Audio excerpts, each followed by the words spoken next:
Chers auditeurs, Shalom Uvracha. Secoue le Ilou Nishma de mon beau-frère, Reb Tzvi ben Pinchas, Zichrono Livracha. Ce jeudi, on sera le 29 Tammuz, le Chavtet Tammuz, jour anniversaire de la Iloula de Rashi, de Rabbi Shlomo Yitzhaki, l'un des Rishonim, qui avec Ruach HaKodesh, inspiration divine, a apporté sa contribution infinie à la compréhension et l'approfondissement de la Torah Shebirtav, la loi écrite, le Tenach, la Torah, les prophètes et les écrits, et la Torah Sheba'al Peh, la loi orale, le Talmud. Dans ses commentaires, il n'y a pas que le pshat, le sens simple, mais également le yeina shel Torah, le vin de la Torah, le sens profond de la Torah. Le lendemain, vendredi, on sera le Rosh Chodesh Menachem Av, qui est aussi la Iloula d'Aaron HaKohen. Et Shabbat sera le Shabbat Chazak, car on terminera aussi bien en dehors d'Israël qu'en Israël, le 4e Sefer de la Torah, le Sefer Bamidbar, avec les 2 parashot Matot Massé en dehors d'Israël, et la paracha Massé en Israël. Et on étudiera le 2e chapitre des Perkei Avot. La Iloula d'Aaron HaKohen est la seule Iloula dans toute la Torah dont la date est mentionnée explicitement. C'est dans la paracha Massé qu'on lira ce Shabbat, Bamidbar chapitre 33 verset 38. Bachodesh hachamishi, be'echad lachodesh. Le premier jour, donc Rosh Chodesh, du 5e mois de Menachem Av, 5e à partir du mois de Nissan. Le Rebbe explique que si la date de Saïloula est la seule mentionnée dans la Torah, c'est parce qu'Hachem a voulu mettre l'accent sur son avoda, sa façon de servir Hachem tout à fait exceptionnelle, rapportée dans le premier chapitre des Perkei Avot, Mishnah 12. Heve mitamidav shel Aaron, ohev shalom verodev shalom, ohev et abriot, omekarvan la Torah. Soit des disciples d'Aaron aiment la paix et poursuivent la paix, aiment les créatures, même celles qui n'ont pour seule qualité que celle d'être créées par Dieu, et rapproche-les vers la Torah, et pas le contraire. Cet avat chinam, cet amour inconditionnel et non intéressé d'Aaron HaKohen, qui se dévoile dans toute sa force le jour de sa Iloula, Rosh Chodesh Menachem Av, devrait nous inspirer et nous aider à éliminer la sinat chinam, la haine gratuite, qui a causé la destruction du 2e temple, et nous permet de transformer les 3 semaines de deuil du 17 Tammuz à Tisha B'Av en jour de Sasson Vesimcha Veyamim Tovim, en jour d'allégresse et de joie, et en jour de fête. On sait que les 4 premiers Sfarim de la Torah ont été dictés par Hachem à Moshe Rabbeinu, et que le 5e et dernier Sefer de la Torah, le Sefer Devarim, comme l'affirme le Zohar HaKadosh, c'est Hachem qui a parlé à travers la gorge de Moshe Rabbeinu. Ashchina medabaret mitoch garono. D'ailleurs, le Sefer Devarim est désigné par le nom de Mishneh Torah, la répétition de la Torah. On comprend donc l'importance de ces 2 parachiotes, Matot et Massé, qui constituent la Khatima, le sceau des paroles dictées par Hachem à Moshe Rabbeinu. Le mot Matot signifie bâton au pluriel. Les 12 tribus d'Israël sont désignées par les mots Shvatim ou Matot. Shevet est une branche d'arbre, car les tribus sont les branches du grand arbre constitué par les 3 avot, Avram, Isaac et Yaakov, et les 4 imaot, Sarah, Rivka, Rachel et Léa. Shevet est une branche attachée à l'arbre, qui contient donc la sève de l'arbre, et est donc tendre. Par contre, Maté est une branche coupée de l'arbre, donc sèche et dure. À l'époque du Mishkan et du Beit Hamikdash, les Ben Israël recevaient leur sève spirituelle des Avot, des Imaot, de Moshe Rabbeinu, et portaient donc le nom de Shvatim. Par contre, en exil en Galoute, les Ben Israël, ne recevant pas tous toute la sève de leur héritage, deviennent des Matot. C'est donc une chute spirituelle. Mais paradoxalement, et contrairement aux Shvatim qui sont tendres, les Matot peuvent devenir des cannes sur lesquelles on peut s'appuyer et même nous aider à aller plus loin. Comme la paracha Pinchas, la paracha Matot est lue pendant les 3 semaines de deuil du premier et du deuxième temple. En exil, sans le Beth Amikdash, on est faible spirituellement.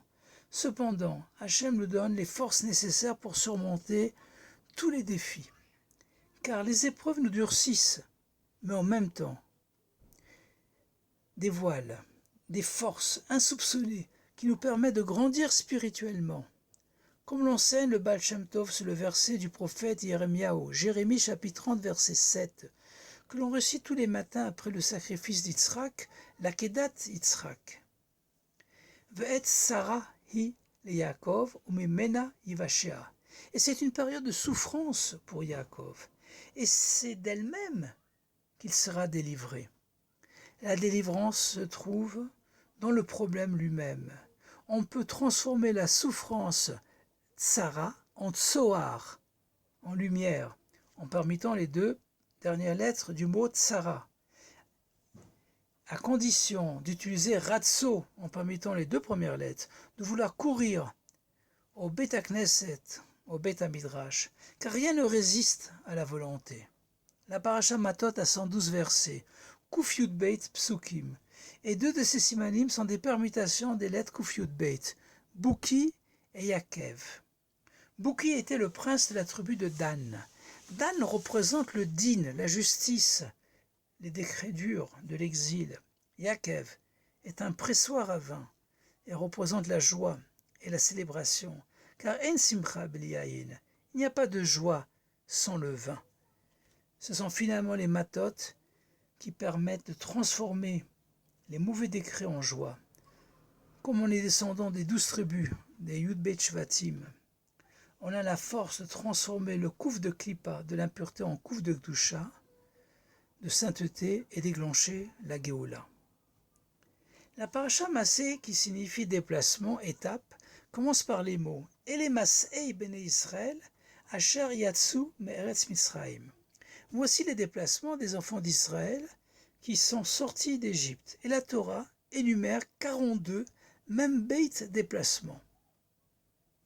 Or les Béné Israël sont sortis d'Égypte en un seul et unique déplacement, en voyageant de Ramsès à Sukkot. Puis il y a eu 48 autres étapes dans le désert, jusqu'à ce qu'ils arrivent à Yarden Yericho, au Jourdain, à Jéricho, qui est l'entrée de la terre d'Israël. D'autre part, la Torah désigne la terre d'Israël comme Eretz Zavat Chalav Udvash, Eretz Tova ou Chava. Une terre où coule le lait et le miel de date, une terre bonne et large. Pourtant, l'Égypte, Mitzraïm, qui signifie l'étroitesse, est sur le plan géographique un pays qui a une surface vaste et large, alors que la terre d'Israël n'est pas large par rapport à ses voisins.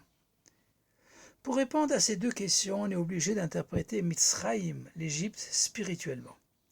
Il s'agit de situations de contraintes, de limites, Metsarim, qui nous empêchent de se dévoiler spirituellement, alors qu'Israël est une terre bonne et large. Car par la Torah, Entov et la Torah, il n'y a pas de bon que la Torah, on peut s'épanouir et s'élever spirituellement. D'autre part, il y a 42 étapes pour sortir des différentes contraintes, Metsarim. Car chaque niveau spirituel qu'on atteint est considéré comme limité et insuffisant par rapport au niveau supérieur. Ce qui est bon pour nous aujourd'hui ne l'est plus pour le lendemain. Si on s'arrête à un niveau de la sortie d'Égypte pour se reposer sur ses lauriers, on sert plutôt soi-même qu'Hachem. Le Baal Shem Tov nous enseigne que l'on retrouve ces 42 étapes respectivement dans la journée d'un juif, dans la vie d'un juif et dans la création. Dans la journée d'un juif, le matin, lorsqu'il se réveille, son corps sort de son état d'engourdissement. C'est la première étape de la sortie d'Égypte. Il libère ses membres, Chérout, mais il est affaibli spirituellement, Réphidim. Ensuite, il prie et il étudie, Midbar Sinaï. Il reçoit les forces pour réaliser Kivrot Hata'ava, enterrer ses passions, etc.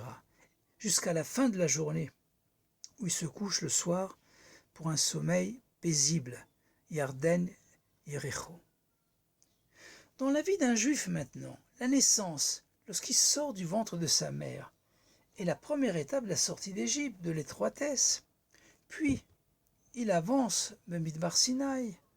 C'est la bar mitzvah ou la bat mitzvah, le don de la Torah qui lui permettra par la suite de maîtriser ses passions, Kivrat Atahava, jusqu'à 120 ans, où il arrivera à Yarden Yericho, au Gan Eden.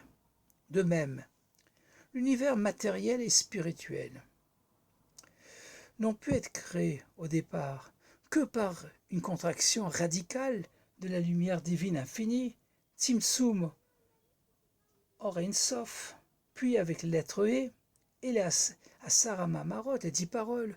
Ensuite, la Torah a été donnée au Har Sinaï, avec les Aseret Adibrot, les 10 commandements, les 613 mitzvot et les 7 lois de Noach. Le but étant que l'humanité maîtrise ses passions, Kivrat Atahava, et d'arriver à Yarden Yericho, à l'ère messianique. Car le Mashiach utilisera le Reach, l'odorat. Yericho vient du mot Reach, pour juger.